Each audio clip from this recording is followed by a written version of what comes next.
Alright guys, welcome to another beer review. I decided to bring the impractical and really ratchet looking backdrop that I made. Sat at a very weird angle, it has to be said, but got good light coverage coming in, so I thought I would exploit it. So today we're going over to a new brewery for me, even though I have heard a lot about these guys from some of the folks based in Berlin through Facebook and all the various groups. And we're going over to Brauerei Lemke, who are of course based in Berlin, and this is the 030 Berlin Pale Ale. Not too sure what the number is in relation to, whether it's something to do with Berlin itself, where the brewery is based, or if it's got something to do with the fact that the IBUs for this beer are 30. But it's described as an American pale ale, clocking in at 5%, like I said, in a 330ml bottle. Beautifully designed, very striking, very summery, lovely label on the base of the bottle, well, on the main part of the bottle obviously, and a nice label on the neck with some information on there, but it's a bit too small to read, so I won't put you through that, having to see me squint at the bottle. And that is a really nice crown as well. So best for date on this one is 21st of January 2018. Not sure when this was bottled on or anything like that, but yeah, looks good so far. If you go onto their website, which is always going to be in the description box, it's English language, and they're going to actually great detail about each beer that they brew. So there's like a nice little paragraph about the beer itself and its history, depending on the style. Then underneath that you've got some tasting notes, and then you've got all of the practical information about the beer itself, even though you get the hop and malt build on the outside of the label. But I've got a little bit of stuff written down, so I'll quickly go over it. So beer is described as an American pale ale. Malts are pale ale, Vienna, Cara Red, and Melanoidin. I'm not too sure which part of the world that malt is from. Is it something to do with like Hulmelon or something like that? I'm not sure if it's German or where it's come from. I don't think I've heard of that one before actually. But the beer is dry hopped with Cascade and Centennial. IBUs are 30, like I said. Point to the bottle, Peter, and actually show it properly. And yeah, the awards that this beer has won are the DLG Gold Award in 2016, and in that same year they won a Gold Award at the World Beer Awards. And food pairings for this one are burger, pork steaks, and bratwurst. So I could do with all of those right now. So from the presentation of the label and the fact that it's an American pale ale with food pairings of burger, pork steaks, and sausages, sounds like a really good barbecue beer so far. Picked this up from one of the local supermarkets, which has extended its craft range quite considerably, actually, especially in context to craft beer in supermarkets here in Germany. And yeah, I was very surprised at some of the beers that they had available.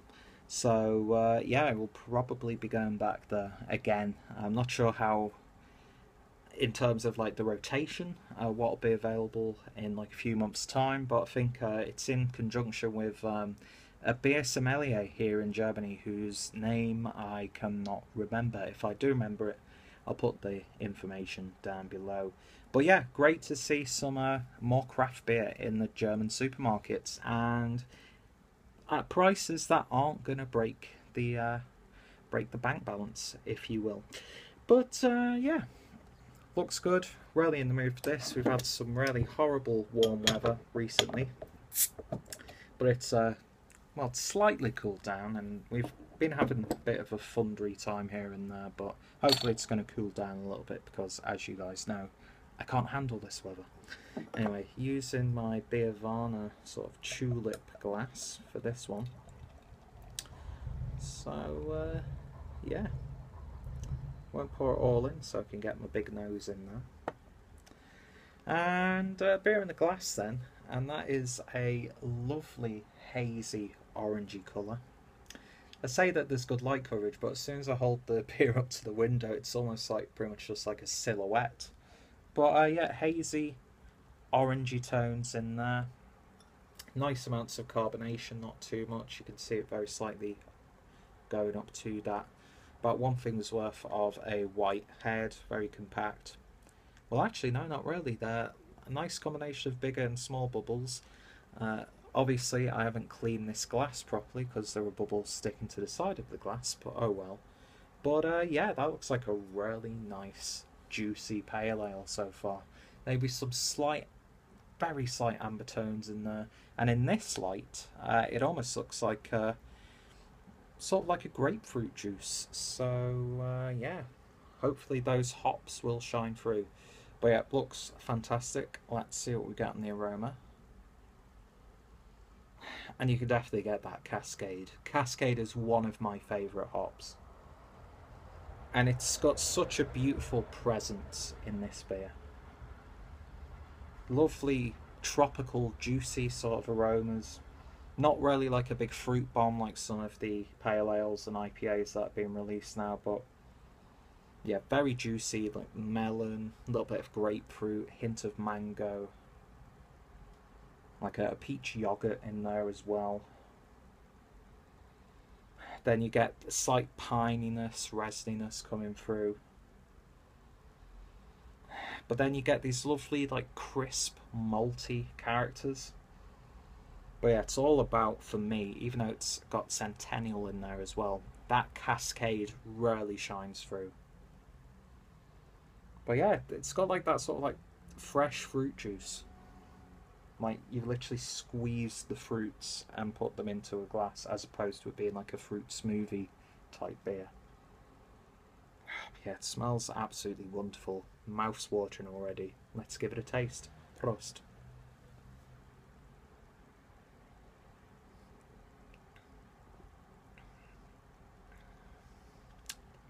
Oh yes. That is exactly what I was looking for in an American style pale ale. Got a big orange juice hit in there. Almost going on to the blood orange type fruit. You can tell I'm enjoying a beer when I come out with bullshit English like that. Yeah, grapefruit in abundance in there as well, but it doesn't finish too bitter, too strong on the back end. It's got a lovely higher medium mouthfeel to it. That carbonation is really nice as well, not too aggressive.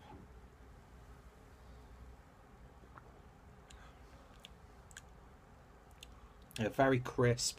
It's refreshing. It's a first quencher for sure. Definitely a great beer for the summer, this one. With beers like this, for me, the benchmark is, and probably will always be, as the train goes past, like Sierra Nevada's American Pale Ale, because that to me is one of the best utilizations of the Cascade hop, and that's a beer that I can go to time and time and time again. And I think this one could go toe to toe with it, even with like an American market. They've hit the nail on the head with this one. It's spot on for the style. I know everyone's going crazy for these juice bombs where it's just like slightly alcohol fruit juice, which is all, when I get my hands on them, I love to try them. But this is, it's punchy, it's zesty, it's really citrusy. You get a lovely lime character coming in there as well. It's just amazing how orangey and grapefruity it is, as if it's actually got orange and grapefruit in the beer. I've had a couple of blood orange infused beers over the past few weeks and month where they've claimed to be a blood orange such and such. Bloody Hell from Beavertown, and it was an American beer. It was a blood orange goes, where you got slight blood orange tones. But this, without using blood orange, I'm getting blood orange in abundance, and I'm absolutely loving it. This is an absolutely wonderful, wonderful pale ale. And you know what? If you sat in one of the bars in Berlin, whether it be Brewdog Berlin or BRLO Berlin or anywhere in Berlin, just walking the streets. Yeah, this is gonna go down really, really well. Just look how vibrant that beer is. And when you put all of it in there, it just lifts that beer. It's so drinkable. You could get yourself into so much trouble with this one.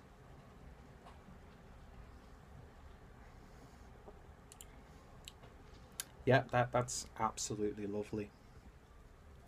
And it's one that, if I can't get hold of Sierra Nevada's Pale Ale, this is a more than adequate alternative, and could be one of the best German brewed pale ales that I've had. I mean, it's up there with Eden from Yankee and Kraut, which I think is probably my favourite pale ale. I'd have to do a head-to-head with those two beers, because this has just got such high quality. And I know I've only tried one beer from these guys, but so far I can see why people are raving about them, especially back in Berlin. So yeah, wonderful, wonderful stuff. Not too sure how widely available this is outside of Germany. I know it's got an English language website, but there's it's got a big multicultural society in Berlin. And if you ever find yourself in that neck of the woods and you come across any of the beers, definitely give them a go. And if you want a really nice, summery, zesty, fruity, indulgent pale ale, then definitely give this one a go. So if you have tried this one, as always, let me know your thoughts, opinions down below. What are some of your favourite American style pale ales? What are some of your favourite German interpretations on the style that you might have had? If you've had anything else from these guys, give me some suggestions. Check out Lemke down below, or Brauerei Lemke, all their social media platforms and such. Check out my pale ale playlist for more examples of the style. And of course, I hope you'll join me next time for another beer review in the future. So, thank you guys for watching, and I shall hopefully see you later. Cheers.